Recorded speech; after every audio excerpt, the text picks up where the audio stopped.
Jumpa lagi dalam pembelajaran daring bersama Ibu Wahyuning Dewi Kumalaretna. Kali ini kita akan belajar mengenai materi statistika, khususnya pokok bahasan ukuran pemusatan data. Sebelumnya, Ibu tidak lupa mengingatkan untuk anak-anakku yang di rumah selalu lindungi diri dari penularan virus corona. Berikut Ibu sampaikan ada 6 langkah cara-cara pencegahan penularan virus corona yang bisa kalian lakukan di rumah. Baiklah, kita mulai untuk pembelajaran kali ini. Sebagai pengantar, di dalam statistika kita mempunyai 3 nilai statistik, yaitu mean, median, modus, yang sering sebagai ukuran pemusatan data atau ukuran tendensi sentral. Mengapa demikian? Karena memiliki nilai yang cenderung sama.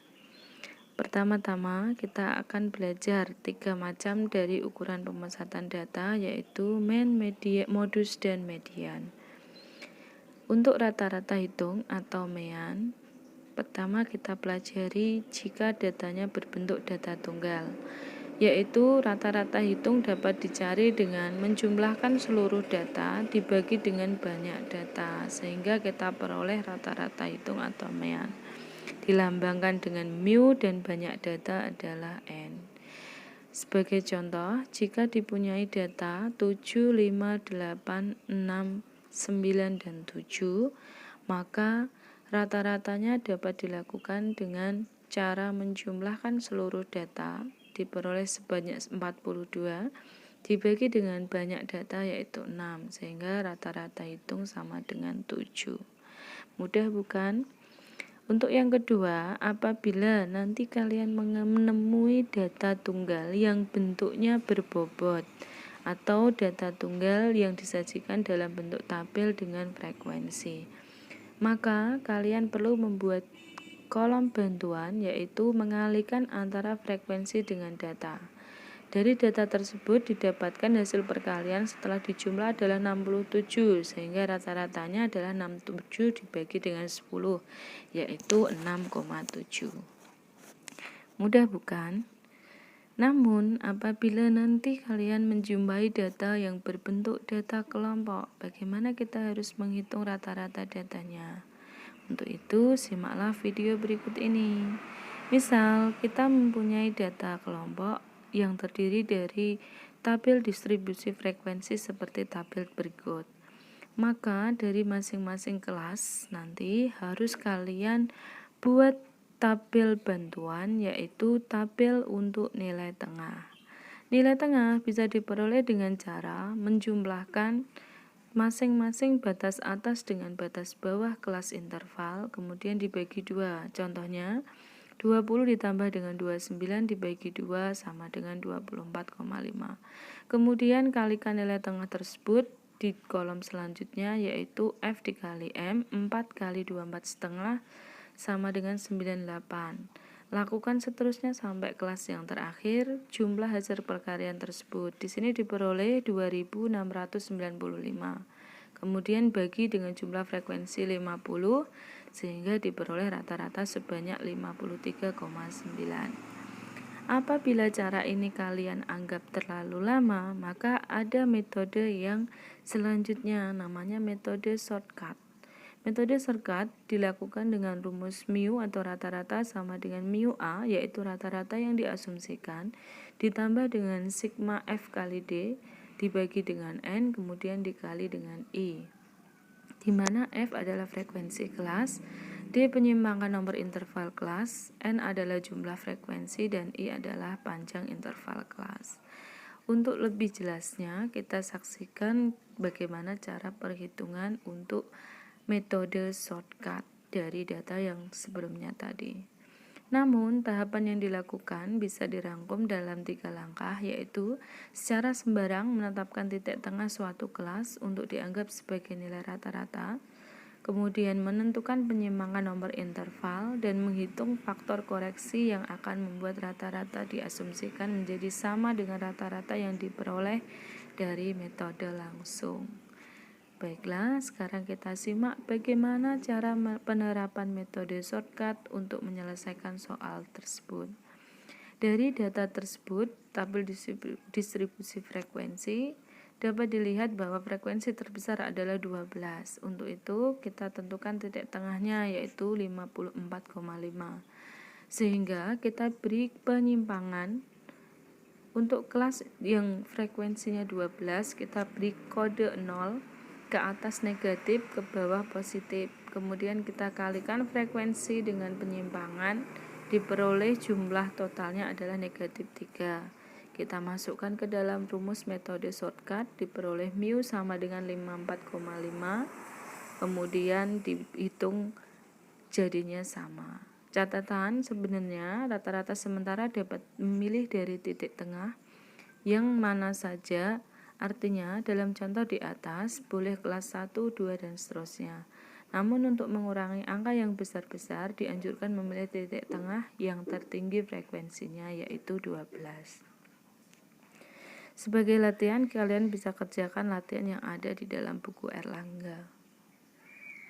Untuk yang kedua, kita akan belajar mengenai median. Median adalah nilai tengah dari kumpulan data yang tersusun secara teratur, yaitu diurutkan menurut besarnya.